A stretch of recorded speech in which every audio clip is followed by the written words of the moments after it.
Be sure to like, comment, and subscribe on YouTube and follow us on Apple and Spotify podcasts. Also, on Spotify and Apple, if you can rate us, give us a rating there, that also helps too. So appreciate you guys listening. And a couple others, but they're returning some big names like Carson Bauer, who's a Drury commit, Ashton Cantu, who's still uncommitted. Sam McCollum's a two-way Drury commit, Anthony Perez is a two-way going to Central Alabama. Braden Robertson's an outfielder who's gotten some time in the middle infield during the spring. He's going to UIS, Illinois Springfield.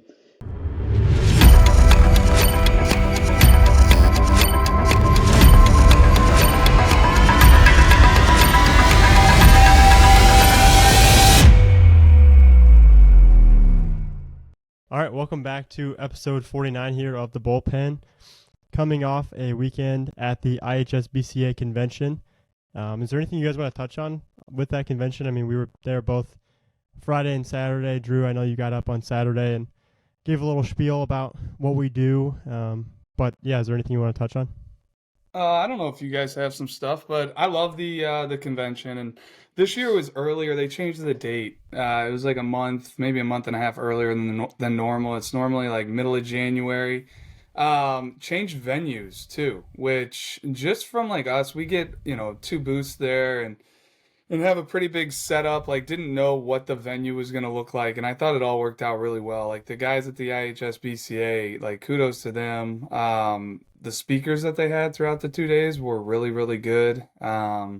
Getting, head coaches from Louisville. You had Dan McDonald, you had Jay Johnson at LSU, you had Justin Dedman from Bradley was there as well.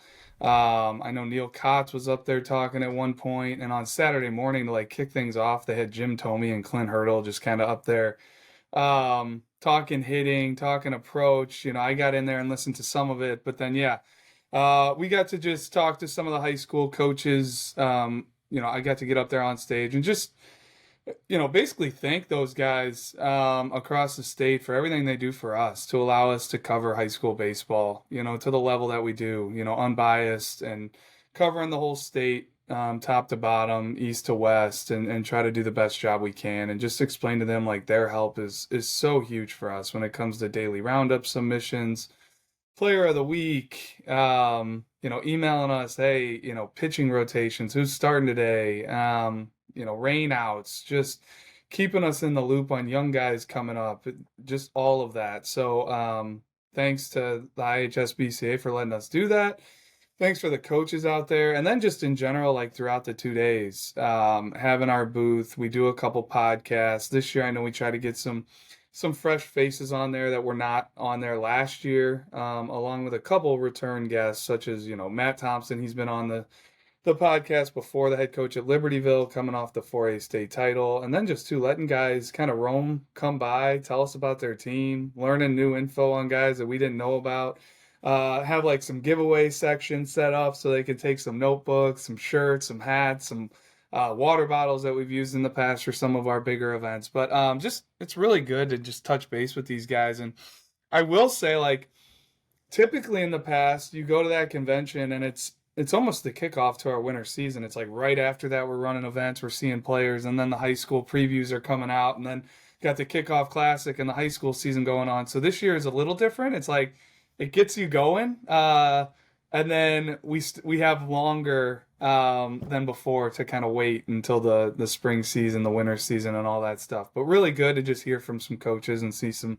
familiar names, and then also meeting guys I've never met before as well. So that was really my spiel on the weekend, but kudos to those guys. I thought that convention was one of the better ones we've had in recent years. I mean, shout out Lee Milano and then Sean Freeman. They always hook us up with a prime spot with the booth. But no, I mean, yeah, it's usually like a little closer to the season, so the time change was different, but I had a blast. It was, like Drew said, one of the better ones of recent memory. Like, the vendor room was packed. There was a lot of coaches, and that's like my favorite part of the whole thing is like just when they roam around and kind of just come up to you, someone you've never talked to before, a school that we maybe don't see a ton, and that's like what it's all about, is talking to those schools, just letting coaches know that like we want to know about your school. It's like no matter where you are in the state, like we want to know as much as we possibly can about every school in the state. So that's just my favorite part, and I had a blast talking to new people, old friends that I've had just throughout the years. But no, I thought it was one of the better ones for sure that I've ever been to. Yeah, it's something I always look forward to. That was my third one, and for all the same reasons you guys mentioned, like it's always a blast for us. And I felt like a big takeaway was just what all the coaches said about the level of speaker that was there this year, right? There was Jim Tomey, there was Clint Hurdle, Jay Johnson down at LSU, Dan McDonald down at Louisville. So kudos to the IHSBCA for getting the speaker lineup that they got. I'm sure that's a huge draw for all those high school coaches in the state. So yeah, just want to give them their flowers there, but it's always a blast. Always look forward to it. Can't wait for next year's. Well, I think I speak for all of us. Like, we love all the different seasons of the calendar. Every season's a little different. We go February, late January, we're running events into March, helping out in Wisconsin as well, running events. But the summer's crazy with tournaments and showcases. But man, the spring is really something that we love. Like, these guys are playing for something. They're playing for their community. They're playing for their high school. They're playing for their town. They're playing with guys they grew up with. Got to take care of their schoolwork and being a good, just student in the hallways, conducting themselves the right way to get on the field there for our high school team. And we learned so much during the high school season. We take everything we see in the winter, all these follows that we get from these preseason IDs, this preseason all states that we'll run in February, and then we go cross-check these guys in game. And yeah, early on in the spring can be tough with the weather, but it's a great season for us. We love covering it, and it's great to see those guys. So looking forward to 2026. Yeah. So college football news over the weekend that I just had to touch on. Illinois State played. They're in the FCS division. They played North Dakota State, who is typically this year they were the number one team. They typically are a top team. I was telling the guys beforehand they've had Trey Lance come through, Carson Wentz. But they were in round 2 of the FCS playoffs this weekend, and Illinois State upset them. They were 22.5 favorites to beat ISU. ISU was down with 2.5 minutes left, 28-14. Came back, ended up winning 29-28. They went for 2 there with 55 seconds left to win the game. So big news there. Obviously, Illinois State alum. So proud of them for that. It's always good to see ISU on the winning side of things for stuff like that. But obviously a big conference championship weekend too. So I don't know if anyone has any big games that they watched or anything they want to touch on with that. But some big SEC games going on. I saw the Georgia beat Alabama. But anything else? I mean, I was kind of watching that one. That was my nap game where I could kind of fall asleep and watch a little bit of it. But I thought the Indiana, that was the game I wanted to see, the Indiana versus Ohio State. I'm just blown away by Coach Cignetti and what he's done. It's a literal video game scenario where you just take over the worst team and make them really good. But I was intrigued on how they was gonna how they were actually gonna match up, and I thought they were physical. It was a real team. And it's crazy that they're doing it with the level of guys that they have. Mostly 3-star, some 4-star, but the coaching is just that good. And that Mendoza kid, he's an absolute stud too. But I think they're a real problem. And man, they made Ohio State. That was the first time they played behind all year in the second half there, and it was just crazy. I thought it was really impressive. Really great game too. Really fun to watch. The thing that really impressed me, Hammett, was how their defense, Indiana's defense, was so fast. Their ability to get to the quarterback was crazy to me. And then I think there was some stat that came out on Twitter over the weekend that I didn't realize this, but Indiana was for 100 years or something statistically one of the worst teams in college football history or something. And then in a 1 or 2 year period, they're already one of the best teams in college football. And obviously this year they're ranked number 1 in the college football playoff, which is just crazy. And they feel like a real number 1 too. It's not they just kind of have squeaked by these teams. It's a real number 1. But I want to. I'm assuming you guys watched the game. Mm-hmm. That first play, that hit Mendoza took, I was oh my God. Dude, it's over. Indiana's done. The kid just got hurt. They're going to lose. And I'm glad his brother came out. I was oh my God, there's another one. But I'm glad he was okay. And dude, they were like, I saw like they were zooming in on him. He was beat up, man. He was like, his arms were all cut up, and the dude was still balling out. It was really impressive. Yeah, it was a crazy game.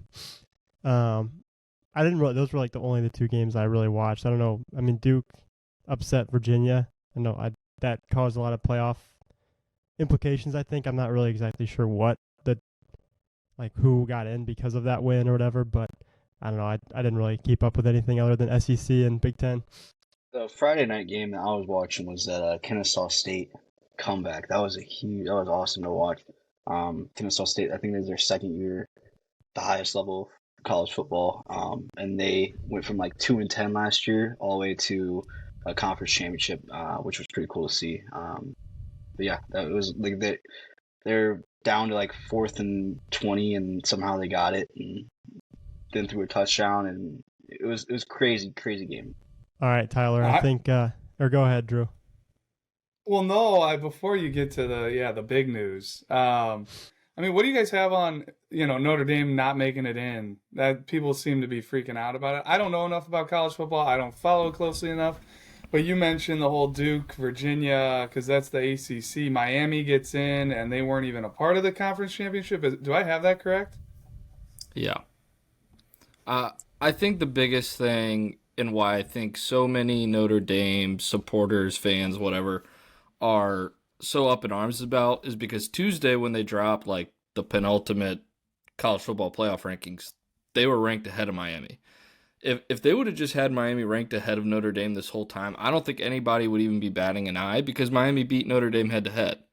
But the issue is with these committees, like it's just kind of a joke. I feel like every year they do something that like, and granted, in anything in life, you're never going to please everyone, but like, it's just kind of a joke sometimes. And like, in my opinion, like Notre Dame, if you're that upset, like join a conference. Like it's 2025. Like if you don't want to get screwed by not being in a conference, then join a conference. But I don't know if you guys saw this, but like going forward, they're guaranteed to get in. I saw that. They're barring something crazy, like as long as they're ranked a certain ranked top number 12. And then if it expands to 16, they have to be ranked at least 13, and then they're guaranteed in, which is just kind of like whatever. But I thought that was interesting as well. But it's crazy. I don't know. Them not going to a bowl game to me is the most. That's such a joke. That is such a like. Oh, I'm gonna take my ball and go home because I didn't get in. Like, what a joke. Sorry, I know there's probably a good amount of. Sorry, I was just gonna say I know there's probably a good amount of Notre Dame fans that listen to this, and they're probably gonna hate me. But taking your ball and going home is the softest thing I think I've ever seen. So I'll leave it at that. I personally can't believe that they did have them ranked ahead of Miami, and they took Miami. To me, that's just wild. Well, because their reasoning didn't even make sense either. Like, they didn't even acknowledge. They're like, and I don't know if you guys watched it, and if you did, like, this will be regurgitation. But like, the head of the committee's like, well, Alabama losing or BYU losing brought Miami and Notre Dame finally like together, and that's when we like weighed the head to head, and it's like that doesn't even make any sense. Like that guy seems sketchy to me. Yeah, it's like I know that price sounded so smart in your head, dude, but like that honestly makes you sound dumber than like what you're already coming off as. And again, I'm not a Notre Dame fan. Like to me, I kind of love watching them get left out, but like I can level with the fact that their reasoning makes no sense, and they did kind of get screwed. Like I can admit that. So yeah, I have a couple questions quick about this because I feel like Tyler, you might know a little more, but I don't understand their whole like why Tulane and James Madison has to get in. I get it's like they're part of like what the 5 or 6 conferences or something like that, but if they're 5 conference champions have to get in. I just don't get why like you're putting in 2 of the like if they're not the like you should put the 2 best teams in at that point. Like you shouldn't just in my opinion. That's what all the conferences signed up for. Yeah. So gotcha. The whole thing that messed it up was Duke winning, really, because like if Virginia wins, Virginia gets in, and then probably like Tulane, like James Madison probably gets left out. And then honestly, like I think that's why Miami ended up getting in because they weren't going to put 5-loss Duke in as one of the conference champions, and they didn't. I don't think they wanted to leave the ACC out of the playoff. Right. Yeah. And I think that's kind of what ended up screwing Notre Dame was Virginia not winning, because then I think Notre Dame probably gets in. So hopefully that answers your question. Yeah, But no, I feel like they definitely wanted an ACC team in, which is why Miami got in over Notre Dame. But if Notre Dame's one of the best 12 teams or 14, whatever it is, I feel like they should be in the playoff. Like I totally agree. I wish I they'd don't go get it. straight seating and ranking, and this is who's in. But conferences have all the money and make the sport run, unfortunately. So Yeah. All right. Well, Drew, if you had something you wanted to add, go ahead. No, I was just going to turn it over to Tyler, and Yeah. this has just been an absolute fiasco. This college coaching carousel that's been going on all across the SEC and the country and making its way to the Big Ten, and Penn State was the first one to fire their coach and one of the last ones to hire a coach. So what do you got? just correction, we weren't the first to fire a coach. We were early, but we weren't the first. I will put that out there. Like I'm out of pumped. the big schools? I mean, well, I guess it depends on what you categorize as a big school. Of like, yeah, maybe of the like heavy hitters. I guess I'll say I'm not gonna parade Okay. my school as anything more than that. But Yeah. anyway, pumped. Got Matt Campbell out of Iowa State. Got to listen to like a few tidbits of his press conference this morning, and I'm sold. He won the press conference in my eyes. I know that's what happens with like any coaching introductory press conference, but I'm excited. Just seeing the type of financial backing they're going to give him as well. And just today's era of college football, I feel like you do have to have money to spend on both roster and coaching staff. So I'm excited. It's too bad I got to wait like 9 months to watch him coach his first game. But no, I'm excited. I think they got a really good hire, and we'll see what happens. All right. I feel like with this part here, usually beforehand, we'll talk for about 30 minutes, hash on the Bears game from the night before. But we haven't done that yet, so we're going to kind of do it, I guess, live. So, yeah, Bears lose yesterday to the Packers. Do you want me to get mine out of the way so you guys can have like If your you Bears want, corner? go for it. Yeah, if you want. So Steelers win. was a great weekend for me all around, right? Penn State hires a coach, and the Steelers actually won a game. It feels like it's been a month since they've won a game. I know it hasn't been that long, but man, it felt like the Steelers fan base was super toxic all week, and I feel like even it was peering into like the national media with like, hey, what are they going to do with Mike Tomlin? Are the Steelers cooked? And then we go into Baltimore and beat our biggest rival, the Ravens. So that's always awesome. So I'm excited. They've got me back in. They've roped me back in again. Can't wait to see how they hurt me next week. So I'll toss it over to you guys for your Bears corner. Yeah, before I get into like the game or any of us talks on it, I was super pumped. I was telling my buddies, it was the most excited I've been for a Bears game in probably 10 years that I can remember, and made some chili yesterday, had all my Bears gear on. I was just like itching for 325 to come around. So that I'll leave it at that for me. But if you guys, is there anything you guys want to get into with this game? I mean, I thought it was fun. It was a fun game. I really enjoyed it. My heart was racing the entire time. I was stressed. I was getting a lot of Packers hate throughout the game. Probably didn't deserve it because their defense looked terrible in the second half. But yeah, I don't know. What do you guys got? Well, I felt like Dane was chomping at the bit before Yeah, we got Dane, on get in here, there. but go ahead, Pete. Yeah, no. Go ahead, Dane. No, two different teams I thought played for the Bears. Thought that it was way too slow of a first half. I thought that first drive, Montez getting that sack, and then CJ getting the interception right after, and then running it into a good portion of Green Bay's territory. I thought that was a great opportunity and didn't capitalize on that. And then just some wild throws, like not throws, but like coverage, like they were wide open, both touchdowns in the first half. And but the second half, the offense looked competent, and that was great. And defense was stopping them, and I don't know. It was like there's plays in the first half, that when you look at the end of the game, like, man, that if this would have went this way, then we could have won that game.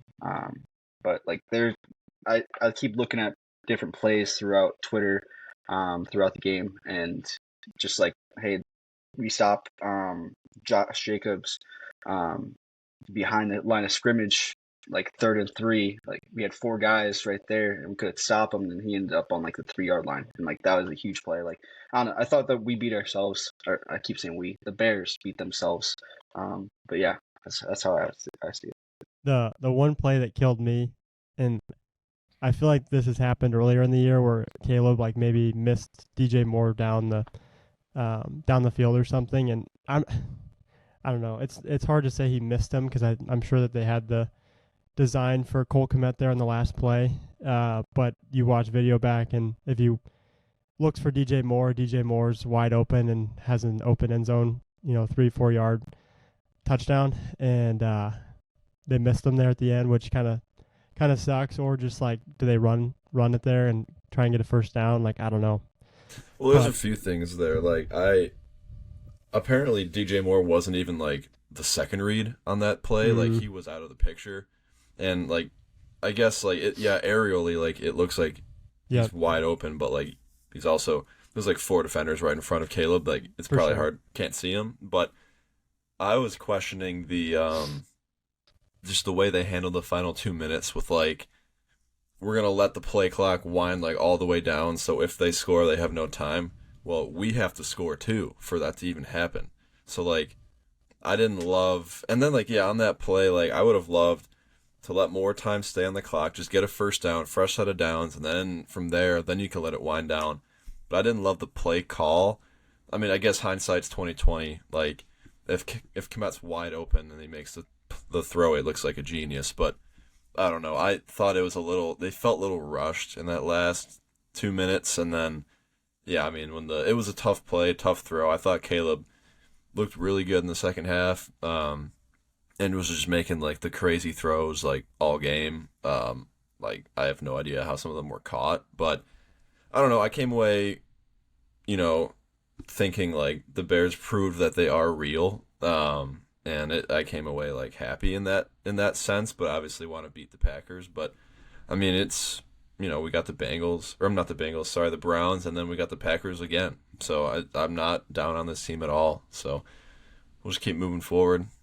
Yeah, that's there's a lot to unpack, I feel like. And the play you guys are talking about, like, it's the same exact play they ran earlier in the game. They ran it to the right on a 4th and 1. Caleb kept it for the keeper for the first down. It was the same play they ran last week to win the game, where he hits Cole Kmet. To me, Kmet's wide open if he gets it to him earlier. He waited a little too long, let the defender catch up. It just wasn't a great ball. Like, I loved it. I thought, hey, they're taking a shot. They're at Lambeau. Like, it's 4th and 1. Yeah, they could run it up the middle, and maybe they should have. I thought the Packers played that actual play extremely well. Having 4 guys around Caleb, not letting him kind of get it with his feet, because, man, 4th and 1, the way Caleb's been playing in the fourth quarter, like, I'll let him have the ball and make that decision. There were probably a couple things on that play that could have happened. Like, just is what it is, in my opinion. I think what I would have loved to have seen was them scoring a touchdown and the decision Ben Johnson would have made. Would he have gone for 2, or would he have kicked the field goal to tie the game or go for the win at Lambeau? And you listen to Ben Johnson, like, the whole how he used the clock, like, he's been doing that all year. Like, that's his thing. He does not waste timeouts. He keeps all 3 timeouts, and he wants it to be the last possession of the game. So, like, that did not surprise me that they ran the ball. Credit to the Packers. Like, they made an incredible tackle on that 3rd down to make it 4th and 1. I don't know if you guys remember that, but, like, that defensive lineman came out of nowhere and tackled him short of the first down. And then the Packers called timeout. We were ready to run a play. The Packers called timeout to make sure their defense was ready to go for all the different options. And then I thought they played that play extremely well. I loved the atmosphere. Like, at Lambeau in December, the game actually mattered. was freaking awesome to me. Like that's what it's all about. The Bears are going to be playing a bunch of playoff games these next 4 games. Like pretty much every single one of them is a playoff game in my opinion. Like it's this Sunday against the Browns, and you got to beat them.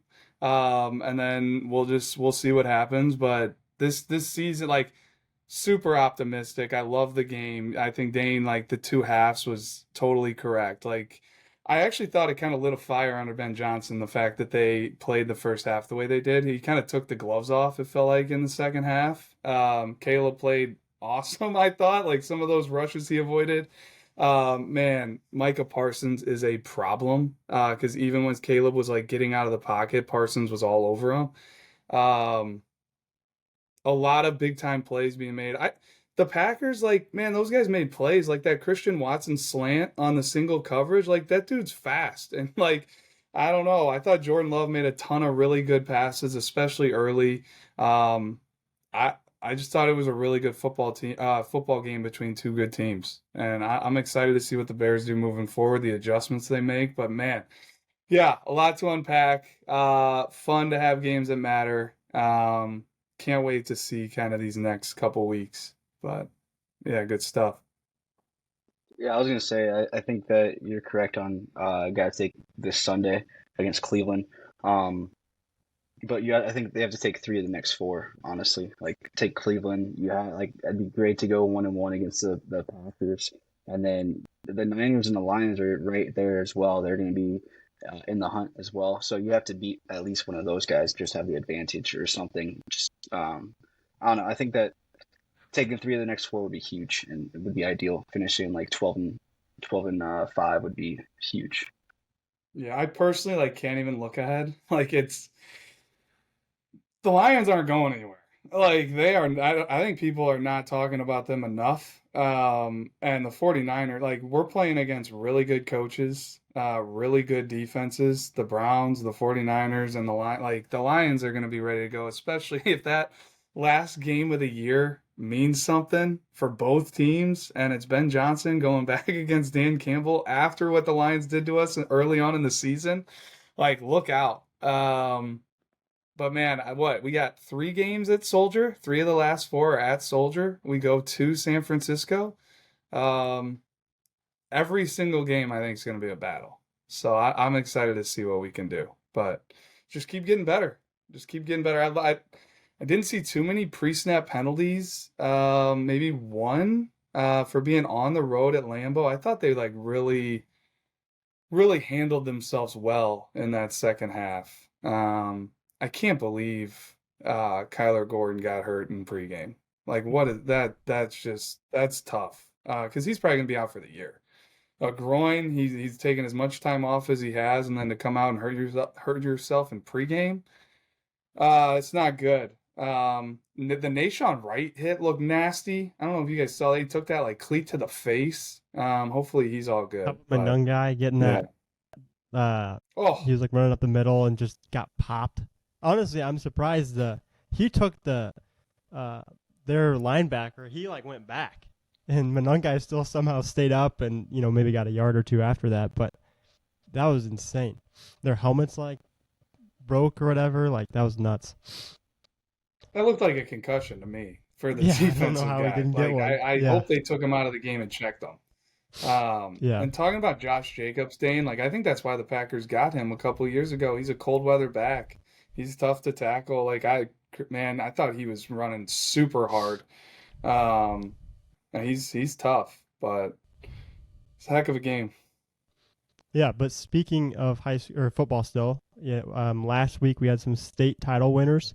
So what do you guys got on that? I know some 2 sport athletes here, maybe some 3 sport athletes, but what do you guys got?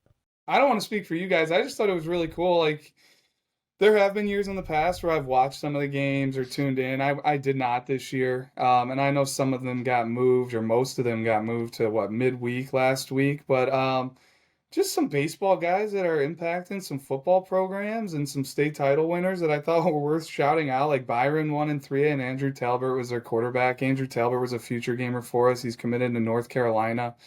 in baseball, and he's really athletic on the diamond. And it's not surprising that he's, a quarterback in football, whether it's using his arms or letting him use his legs, because he can really run and he has a cannon on the baseball field. And then Montini won 4A. They got Johnny Louise, who's a baseball guy. Sonny Matea's a young arm that we've been following. And I think Montini's got a really good quarterback, according to what one of our guys was saying. So I don't know if Sonny's playing yet, but just love that he's a football guy. St. Francis, an outfielder we really like there, James McGrath at 2027. Is there what, their defensive back? Tyler, I think, is what you saw. Fenwick, Josh Morgan, another future gamer that we had. He's kind of a do-it-all. I think he's defensive back, wide receiver, does a little bit of everything for them. But Josh Morgan at Fenwick, they won a state title. And then Brother Rice, 7A state title winner. Like Anthony Cardilano, I wasn't sure if he was playing football this year. He's on their roster. He hurt his arm this spring and was healthy then coming into the summer and fall. And he's listed as a wide receiver on their roster. Jack McNamara is a physical specimen sophomore that plays tight end for them. And then Gavin Helpenstein's another sophomore that was listed on their roster as a wide receiver. So from where I sit, I love to see that. I love to see dual sport athletes. I love to get, see guys that are actually impacting really good football programs, and just playing football in general. And like, these guys are high profile baseball players. So they could very easily, turn all their attention to baseball and do fall ball. But man, they're getting out on the gridiron, and I think it toughens guys up. I love to see it. So that's really all I had on that. I just wanted to throw Wilmington in there as well at the 2A level. Cooper Holman, good right-handed arm for them in the spring, is on their team. And Gavin, I don't remember, did you say he's the punter for them? Yeah, it looks like he had one punt for 29 yards in the state championship game. Hey, regardless, congrats to Cooper and Wilmington. So it's pretty cool. Tyler, how about some MLB news? We got anything this week? So we might be getting a ton of stuff this week. We might be getting nothing this week, and that's because you got the winter meetings happening right now. I believe it starts on Sunday, so it started yesterday. We're recording this on Monday, and it will end Thursday, I believe. So really the biggest thing is like free agent deals could happen at any second. Trades could happen any second. Regardless, there's a ton of groundwork being laid between teams and agents of what's going to happen this offseason. So pretty exciting. I don't know what the Cubs are in the market for. I know for me, the big thing with the Reds right now is, are we going to bring the hometown kid home in Kyle Schwarber? That'd be biggest thing we need, right? We need power. I have my doubts just knowing the Reds ownership group, but by all accounts, it sounds like Schwarber wants to come back home. So I hand him a blank check and say, hey, whatever you need to come to Cincinnati, just write it down. But I know that's not how it works. So I don't know. I'm excited to see if we can get anything done. And I don't know about you guys, but I don't know if you guys have been hearing anything on the Cubs front or not. But Yeah, I saw that we had the Cubs had Zach Gallen for about 5 minutes, and then that report was denied. So, but that goes along with how I feel. What the Cubs need is that frontline arm. So, and then also they've resparked the Alex Bregman talks. There was a report last offseason that Bregman and the front office were about to have a deal go through, and then something fell through, and he ended up going to Boston. But mainly just starting arms and relievers are really what I'm hearing from the Cubs. Yeah, I heard they had interest in Eugenio Suarez as well, so targeting that third baseman. But I saw that Bregman stuff. So is Bregman still under contract with Boston, or did he have an opt-out? So he had an opt-out. He's a free agent? Yeah. All right. Because that'll be tough for Boston. I mean, they bring Bregman in. They ruffle feathers with Rafael Devers. He ends up getting traded, and now Bregman is a free agent. So that's interesting. I'll be curious to follow that. I did not know he was technically opted out and available. So are the Cubs, you guys would know better than me, are they like totally out on like Kyle Tucker? I know I saw something maybe a week or two ago that like the Blue Jays, I guess, are like the front runner to get Kyle Tucker. I don't know if you guys have heard anything on that. Are you guys just like totally out, or is there like a small chance you guys get Tucker back? I think they're out. I think Yeah. they like their outfield group, so I think they're out. Got it. I wouldn't be surprised because they still have Owen Casey and Kevin Alcantara who were kind of stuck on the bench last year.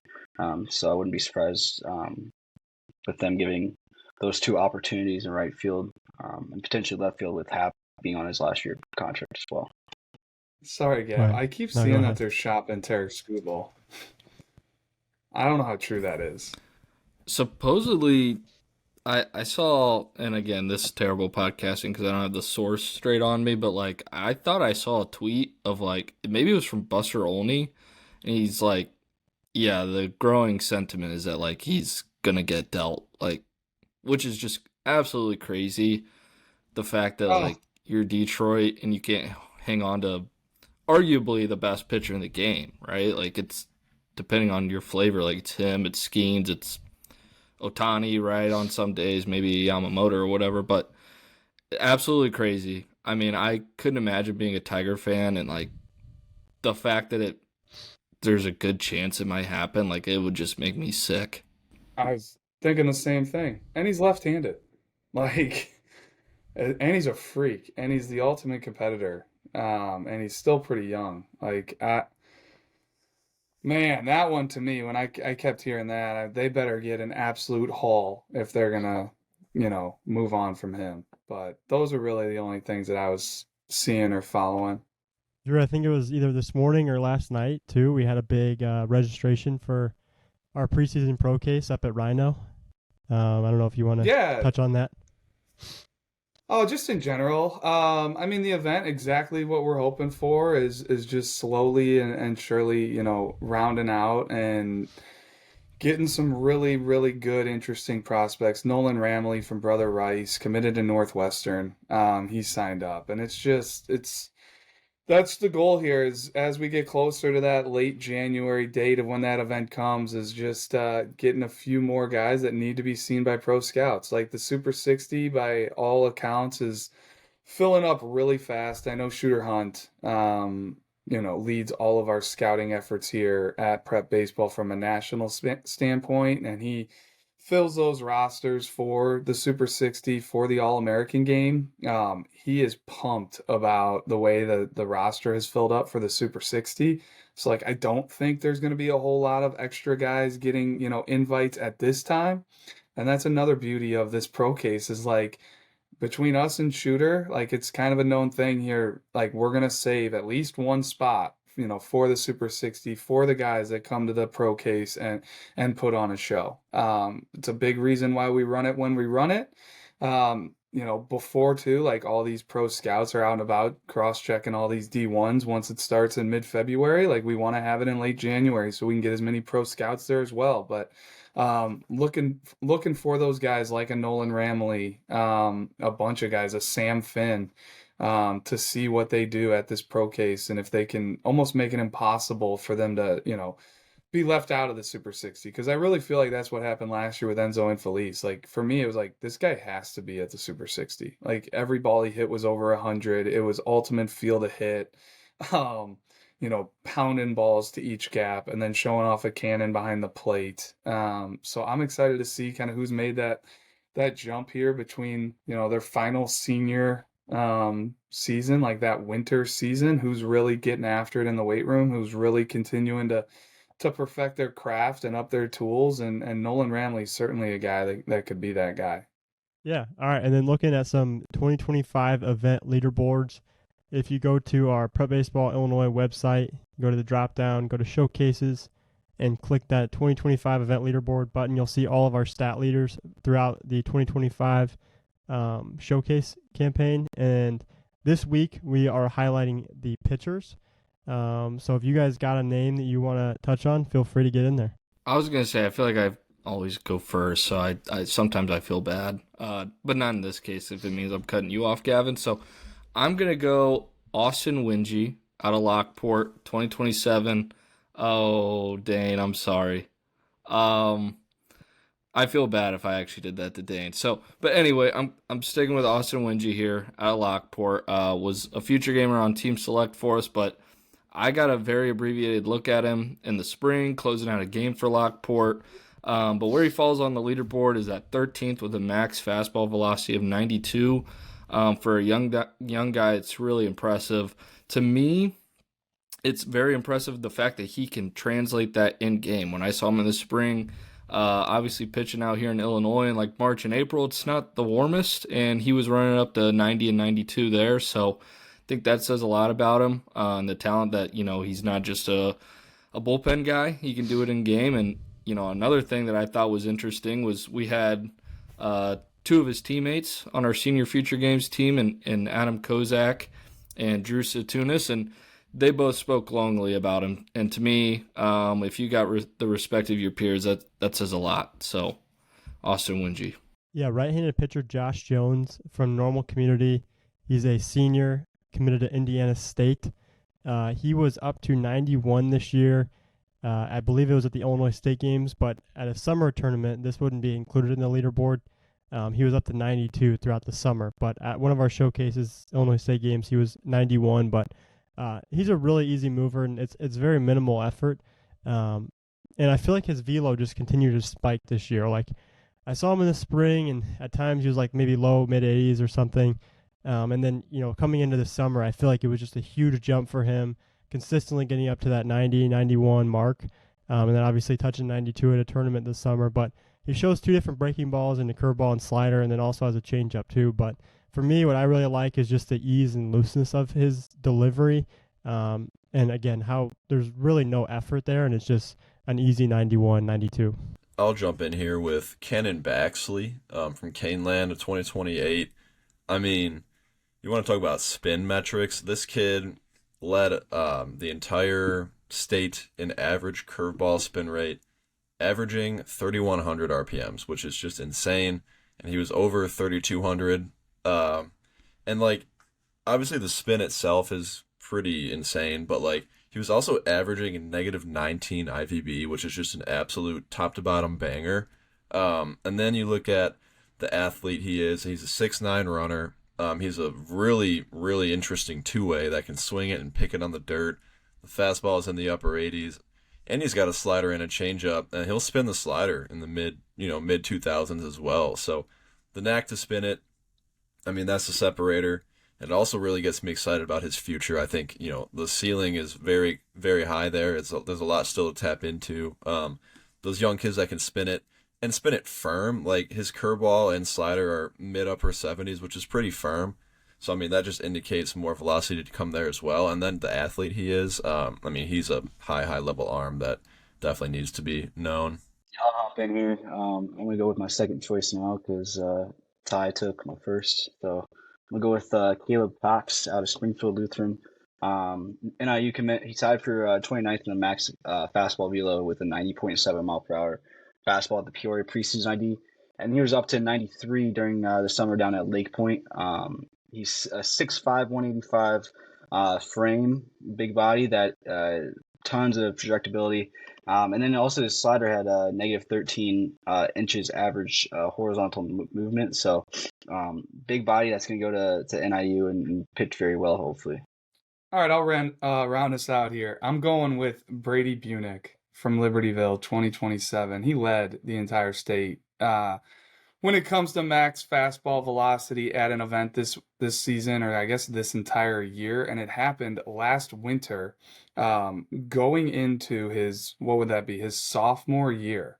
At the preseason All-State Underclass, he sat 93-95, topped at 95.3. He's currently a top 50 national prospect in the class, number 2 in the state, right behind Caden Wozniewski. And he's got 3 pitches. He's a workhorse build at 6'3", 215. And I think the reason I wanted to pick him too is having something to do with the IHSBCA, like having our podcast and listening to Coach Thompson with Libertyville talk about the upcoming season and these arms that they lost at Libertyville. They also lost Josh Holst, who was a two-way standout for them, and just talking about their team and who's the next, up and coming guys. Well, they have a ton of them at Libertyville, but it starts with Brady Bunick. what can he do for Libertyville, and can he kind of take on that dominant role that I'm sure they're going to be looking for.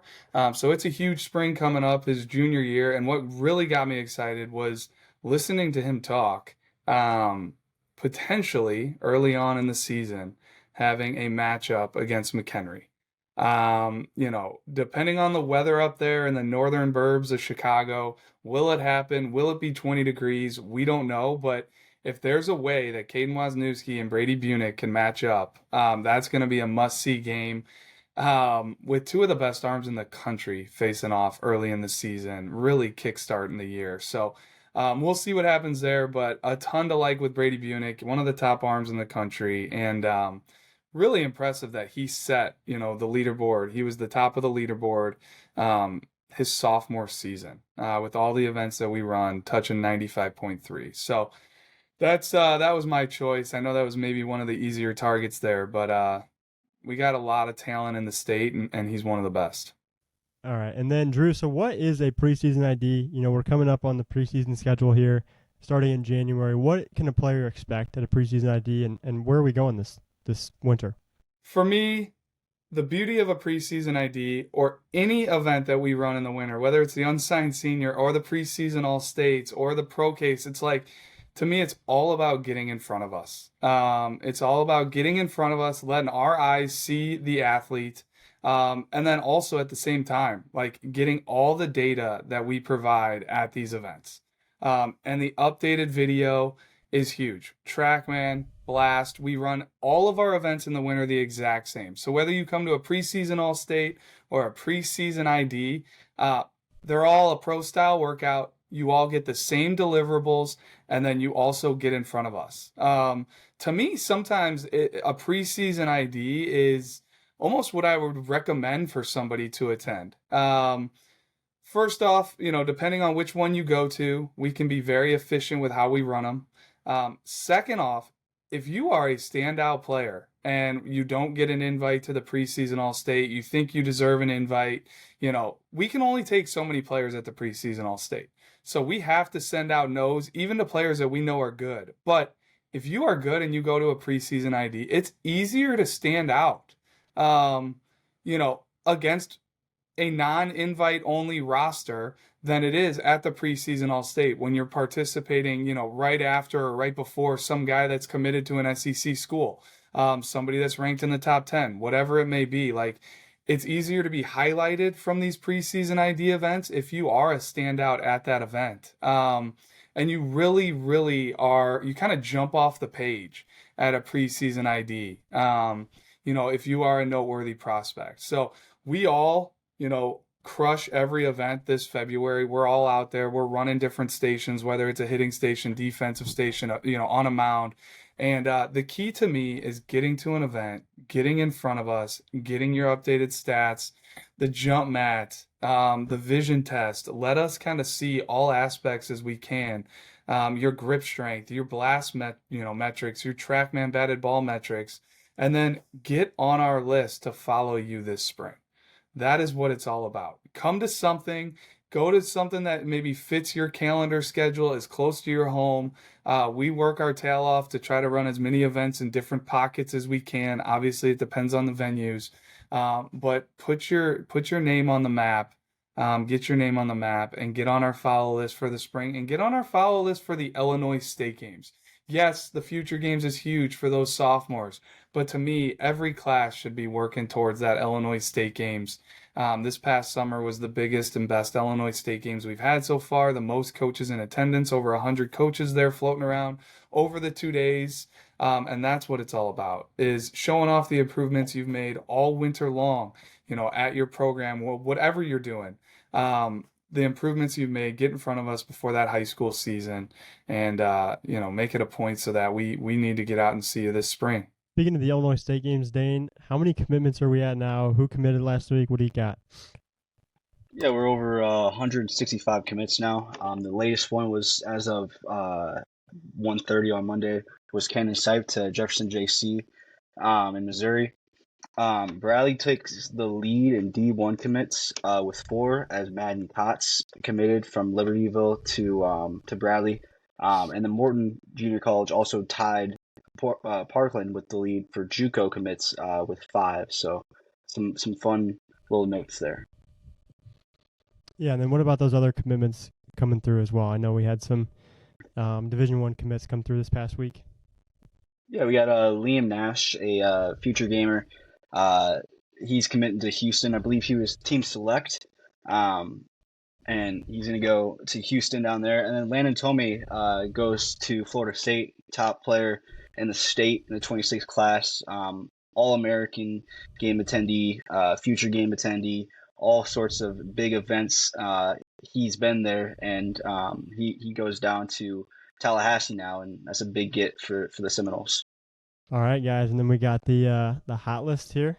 We got these 3 topics left. It is high school, favorite high school logo, best field, and then our favorite game attended. So we'll see what we get this week. We are going to go with favorite game attended. So I feel like this was potentially one of the harder ones for us to figure out here, but I think I have my game. So if you guys need a minute, I can just go ahead. Yeah? All right. So I was actually, when we interviewed Coach Short at Normal Community this past weekend, we were talking about this game, and I told him it was one of my favorites that I've been to. It was O'Fallon versus Community, and I believe the sectional championship game ended up being Normal Community won 10-8, but it was just so back and forth throughout the game. High scoring game, obviously, but Max Heineman, he's their catcher. He's a 2026, going to Illinois Chicago. Had like 4 hits or 5 hits in the game, 2 doubles, a homer. Really just kind of carried them offensively, especially in big moments too. But it was just a really good environment. 2 really good baseball teams in O'Fallon and Normal Community last year. Just kind of battling back and forth in a playoff game to advance to the Supers. And yeah, it was just probably my favorite game that I've been to, definitely last year, but potentially one of my favorites the past few years since I've been doing this. Yeah, Gab, I'm gonna go with an O'Fallon game as well. I went to O'Fallon versus Father McGivney back in May, and that was also another back and forth battle between 2 top 25 teams. McGivney was leading by 1 heading into the bottom of the 6th, and then O'Fallon put up 2 big hits to take the lead and ultimately win the game. It was when one team would score, the other would respond. It was a very fun game to watch, and it was really interesting on the mound as well as freshman Will Vanderhayden and junior Isaac Windler at the time. They were both duking it out on the mound, so that was a really good, fun game to watch on my end. I'm going to take a game that a few of us on here were actually at last year. That was the 4A state semifinal game between McHenry and Brother Rice. Brother Rice was really our number 1 team. It what felt like all spring long last year. They had an absolutely outstanding record. They were like 34-5 for the entire year. But coming into that game, like Brother Rice probably had the best lineup in the state. Pound for pound, the amount of talent 1 through 9 in that lineup was honestly insane for a high school team.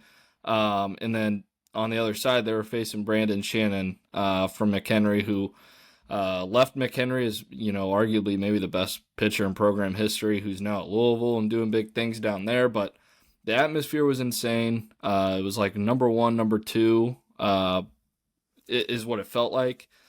Seed-wise, I think it was 1 versus 4 or whatever. I don't know how all that works. But regardless, this game was insane.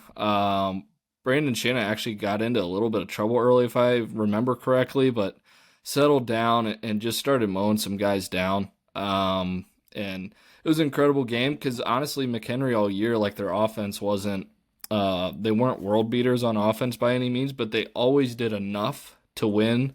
And that's exactly what happened in this game. McHenry was able to scratch a few runs across, and it was just enough because they had Brandon Shannon on the mound. So for me, it was probably the best overall game, just atmosphere, talent that was on the field, stakes that I've seen in the 2 years I've been doing this. I can hop in here. Man, there's a lot of different ways I could go.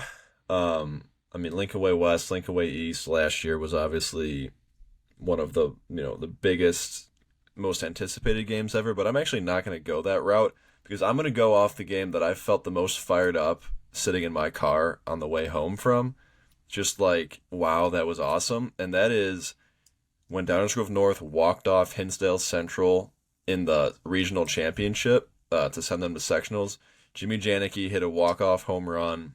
It was a really chippy game. All like the parent sections were kind of going at it, so it was like just the way it ended. Like you couldn't have drawn it up any better. Like that's how like you practice in the yard as a kid, like in wiffle ball. It's like what you dream about. But man, I was just like in my car. There's like no way that happened. Like that was insane. And cherry on top, it was at the school my fiance teaches at, so that was kind of cool as well. But now that's one of the first ones that comes to mind. Just the way that was like I think maybe my only true like walk off home run that I've seen in person, and in my time doing this, and it was just electric. That was one of the more electric reactions. Like the video on Twitter, I'm watching it now. Like just the pure emotion is some of the top that I've seen in my time doing this. All right. So when we were discussing, best game you've ever been to or whatever, favorite game attended, I was immediately thinking, hey, it was a game this year. But after talking about it and guys kind of said, hey, we could choose any game, I had to go back into the archives because there have been a lot of games I've been to, and one does stick out. And it was the 2019. Okay, so we're going back 6 years here. The 2019 4A Super Sectional between Edwardsville and Marist. The game took place at Lincoln Land Community College. Edwardsville ended up beating Marist 6-5. I had to go back to read the game story a little bit. It was a back and forth affair. I remember Drake Westcott hitting a bomb to center field in the first inning with nobody on for Edwardsville to kind of kickstart things. And then at the end of the game, Edwardsville gets a couple clutch hits. I know Josh Ohl, he ended up playing. He was their shortstop, ended up playing at SIU Edwardsville. The game was tied at 4. Barreled a ball to right field to give them the 5-4 lead, break it open in the top of the 7th. They ended up getting another run to go up 6-4 going into the bottom of the 7th. And then Marist ends up loading the bases with nobody out. Edwardsville turns a double play, so Marist cuts the lead to 6-5, and Justin Janis steps up to the plate for Marist. He was 4 for 4 on the day going into that at bat.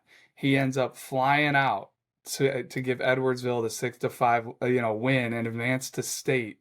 Edwardsville ends up winning state that year, and the reason that I think this game just is so stuck in my head is, first off, the atmosphere was great, but it was, to me, the two best teams in the state that year going at it. A lot of times you do get that in the super sectional. You get two of the best teams in the state, but to me, that was the best Marist roster I had ever seen. Jack Brannigan was on that team. He's in pro ball now, went to Notre Dame. Kendall Ewell was on that team. Played at a couple different schools, played some pro ball. Jason Hodges was a highly touted prospect on that team as well.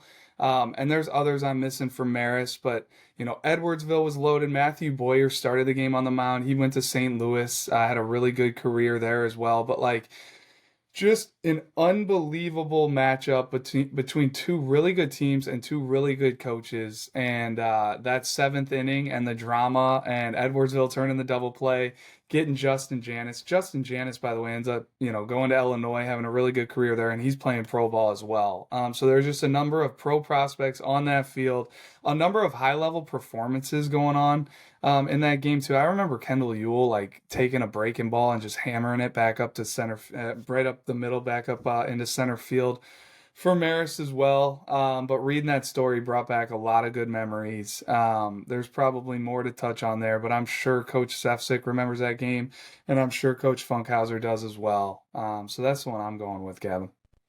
Yeah, and then I'd be remiss also if I didn't mention this game as one of my favorites that I've been to. Really, just because it's my alma mater for high school. Henry Senachwa and the Mallards making it to 1A state back in 2022, I believe it was, maybe 2023. I think it was 2023 at Peoria. It was the first time that Henry's made it to state for baseball, and really anything, honestly. Like, I mean, we've made it for certain sports, I think, back in, the 60s or 70s, but not in recent years. So just getting to be at that game and have this job and get to cover it was really cool and an awesome experience.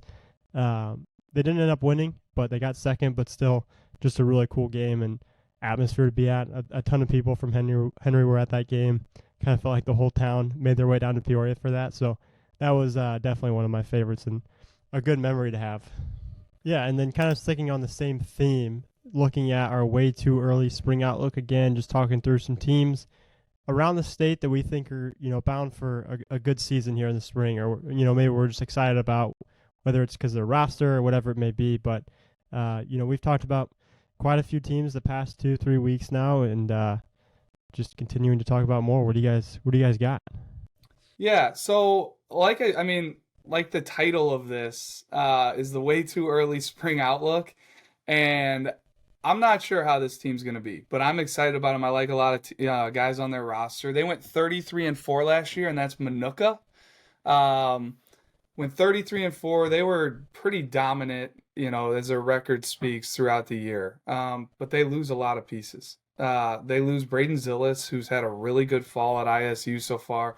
They lose CJ to Kinga, who was a Super 60 participant last year. He's at Michigan State. Isaac Goddard's at Aurora. Carter Lennington was a really good catcher for them. He's now at Lincoln Land. So there are a ton of pieces they still need to, figure out and get in on. And I think time will tell with this club, but they are a club that always has talent. They're always going to compete. And one of the reasons I really like them is Zane Caves on the mound. He's also committed to Michigan State. He is a three-sport athlete, but he's 6'5", 6'6", left-handed, and I think this could be his real coming-out party this spring. Stepping up as like the real true ace of that staff. Another guy that we've been catching some buzz on is Logan Mackin. I hope I'm saying that name correctly, but he's supposed to have an impact on the mound.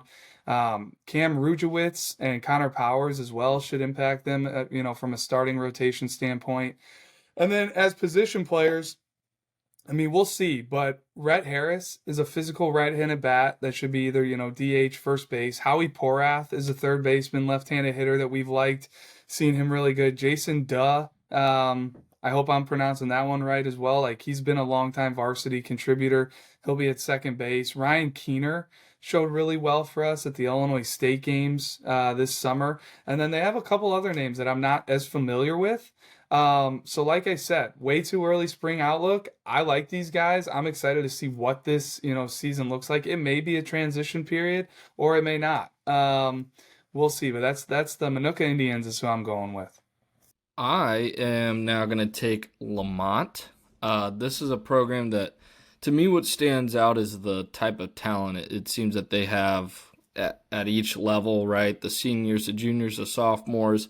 Excited to see what type of depth they're going to continue to develop throughout the year. But like in that 26 class, right, you got Brett Tucker, you got Cannon Madej, you got Grady Garofalo. Then in the 27 class, there's Zane Schneider, who showed well at our state games this last summer. And then a pair of 2028 Southpaw arms that I feel like our entire staff is really excited about are Dylan Jones and Nathan. I'm gonna say Zdenovich. Don't know if I'm right or wrong on that, but to me, and with Jones and Zdenovich, right, they're young guys.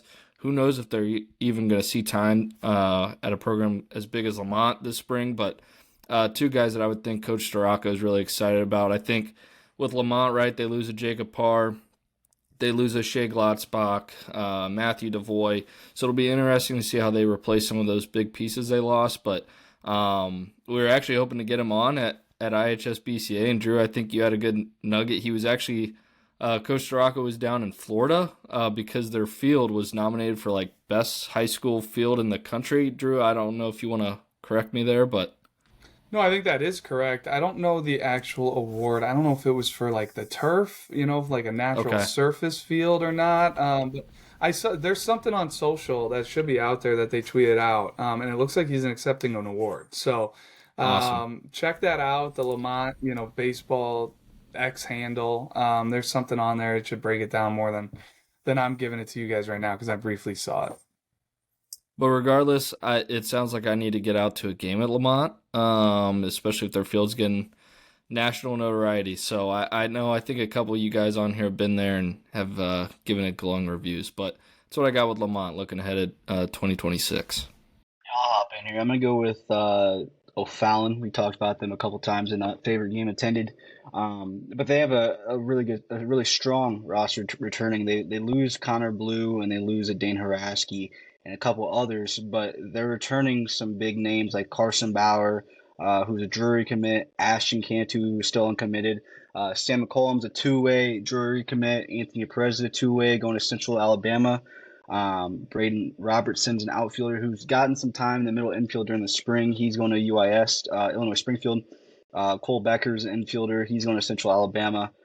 Tyson Filial is a Drury commit, right-handed pitcher, and another right-handed pitcher in Dylan Janetz, who is going to Kaskaskia, who looked really strong in the state games.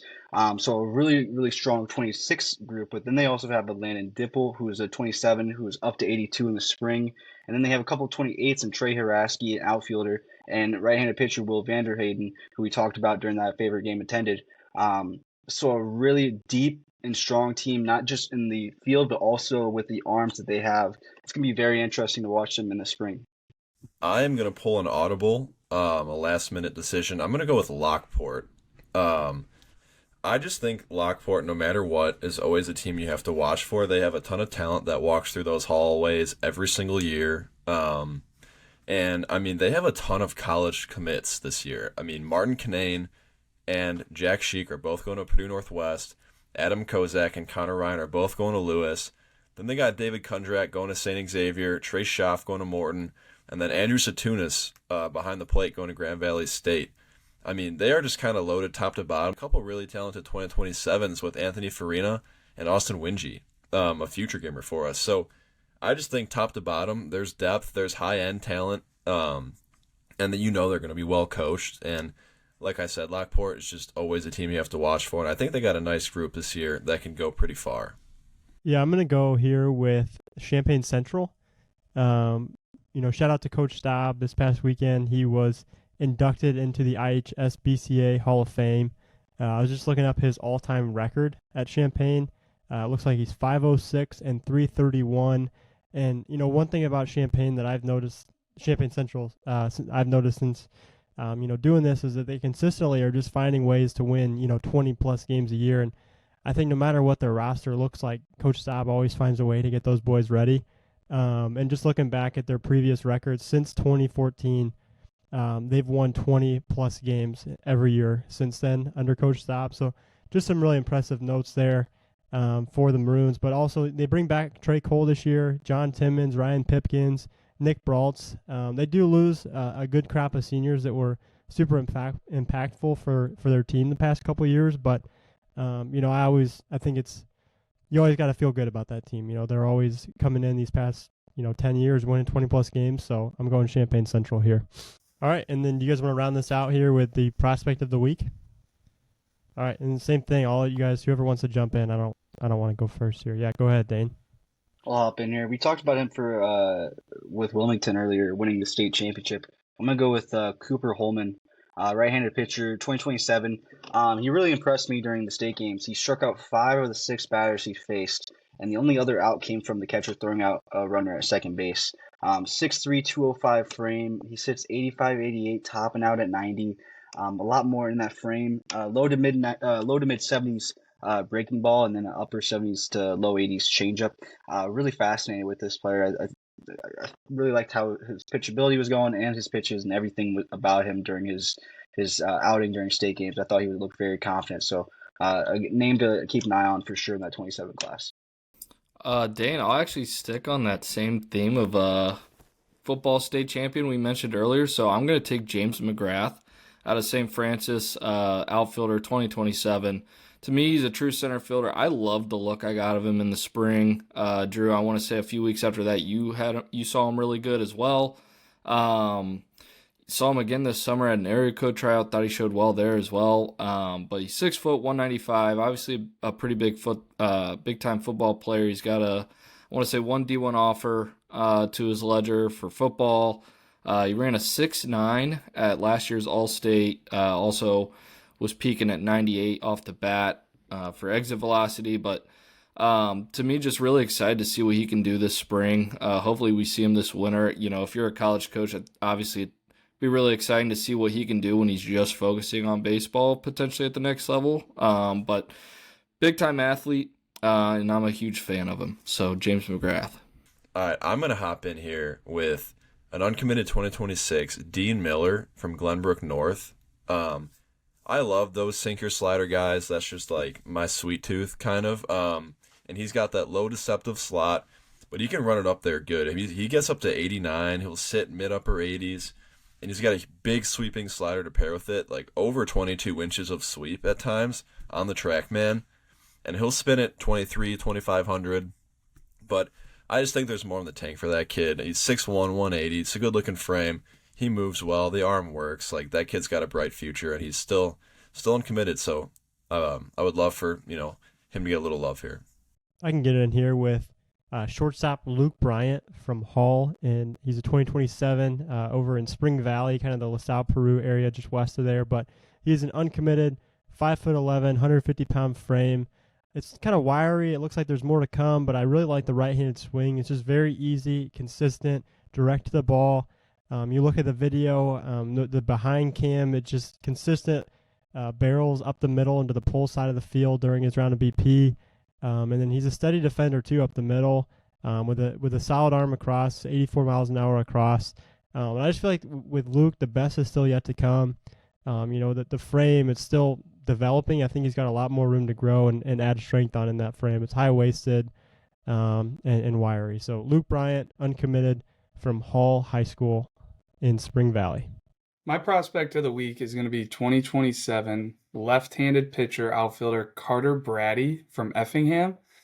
He was a guy that Tyler saw at the Kickoff Classic early, last spring as a sophomore, pitching in the low 80s with feel, kind of emerged on our follow list that has not been to an event yet, but just from seeing videos of him come across our desk, I love the way he moves. It's an athlete. I think he's a guy that's probably, honestly, maybe a little too low on our list right now. And if we had a little bit more on him, he'd be up higher. So he's a guy that I'm going to push to see early this spring. If we don't see him this winter, hopefully we do. But Carter Brady is a talented left-hander down there at Effingham. There have been arms rolling out of Effingham every year ever since I've been doing this. And I think he's kind of the next guy in line, especially just factor in that he's a two-way athlete. I love the way it moves. I love the way it works. Throws a pretty firm breaking ball as well and has feel for a changeup. So three pitch mix, starter potential, Carter Brady, Effingham. Keep an eye on him. All right, and that will wrap up episode 49 here of the Bullpen. As always, appreciate you guys listening. Be sure to like, comment, and subscribe on YouTube, and follow us on Apple and Spotify podcasts. Also, on Spotify and Apple, if you can rate us, give us a rating there. That also helps too. So appreciate you guys listening. Real quick. I know all the Spotify Wrapped stuff came out in I think last week or the week before. Feel free to let us know if we were, mentioned in your Spotify Wrapped. Obviously, we'd love to hear from you guys who listen. So just want to throw that out there. Yeah, this rating's new to me, Gavin, so make sure to rate us, hook us up with a good one, hit that subscribe button. Appreciate all the listeners out there, and stay tuned. Sorry for all the Bears talk. I know you guys are mostly tuned in here to listen to some high school baseball, but perfect time to talk about them as we are kind of in the winter season. So once we start seeing some more players, it'll be all baseball, but hopefully we'll have some more good Bears talk coming your way. But hit that subscribe button. Thanks to everybody out there.